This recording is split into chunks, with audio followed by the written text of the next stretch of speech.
My name is Odonga Otto. I am a political philosopher, a graduate of the University of Pompeu Fabra in Barcelona. I want you to listen to me carefully because many of you are political scientists and you don't think. Philosophers like me are to construct all the possible scenarios in any situation before it happens. So I was spending time thinking, what happens if President Museveni is not there? What happens to Uganda? Which would be the center, the fulcrum of Uganda's politics? There are 5 possible alternatives. The first one, can the cabinet stand together and follow the constitution to the letter that the vice president will take over as the president? I don't think that scenario is possible. These cabinet ministers, you see them moving with guns, with escorts. They have only 2 threats in their lives, maybe 3. 1, the Al-Shabaab. 2, the opposition, errant politicians, rioters. 3, their colleagues. They hate themselves with a passion. They don't even talk among themselves. Some, they just are united by the presence of President Museveni. So the cabinet are not united. So that situation that the cabinet can rally behind a single person is out. That is one scenario. The second scenario, what happens if President Museveni is not there? Can the NRM party hold together and direct the country wherever they want to? It is very unlikely because the level of hatred and intrigue and fighting for money among the major NRM actors in the country, it's laughable. Even some of us who have been in opposition have a cleaner heart and talk objectively about what is good and what is right. So among the NRM members, beyond the presence of President Museveni, forcing cohesion, it's not very easy. So the first scenario, the cabinet and the vice president cannot hold. That's my political philosophy opinion. The second scenario, the NRM party has a lot of internal acrimony, cannot hold. What comes to the third scenario?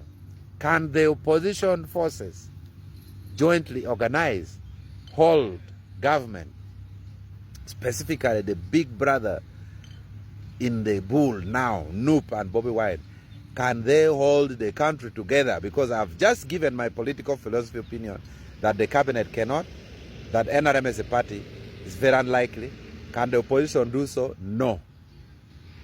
The opposition cannot do so because if the NRM, which has a semblance of national and holistic organization, cannot do so, it is very unlikely that the Noop with the 99% representation in the central can hold the country together, you know. So that scenario is very unlikely. Even if they join with FDC, even if they join with whichever political party, that scenario is also very unlikely. The fourth scenario that may come into play. Can the army hold the country together? Can they enforce law and order? Is the army a united institution? Now that is the million-dollar question. Many fingers tend to point in that direction, that the army can enforce a nationwide curfew. They have the instruments of coercion in their hands. But are they a patriarchal organization? We will also have a challenge because the loyalty and the capacity of President Museveni to discipline the armed forces is very unlikely that anyone else can have that kind of capacity. Unlike countries like Kenya, where the army is separate and the army commander, that's it. The moment you're in the army, the rule of the thumb is no involvement in politics. But in Uganda, well, they can enforce a curfew. They can enforce a curfew, but at the same time, where the opposition is residing in the capital city, in Kampala, no one can enforce a curfew forever. For how long will you do that? The people don't want it. The opposition is in the city. The soldiers in deployment would want to pay.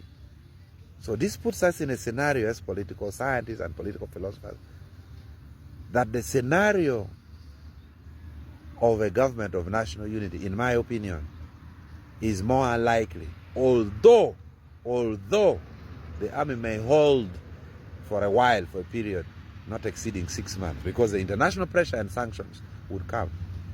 So it's a pity that as political philosophers we have difficulties in constructing the likely scenarios in Uganda. Uganda is now like sports betting. Uganda is now like a casino. You cannot tell anything.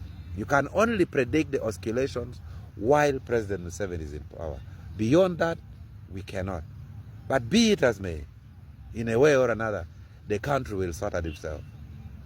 These are my preliminary views. Tell me what you think.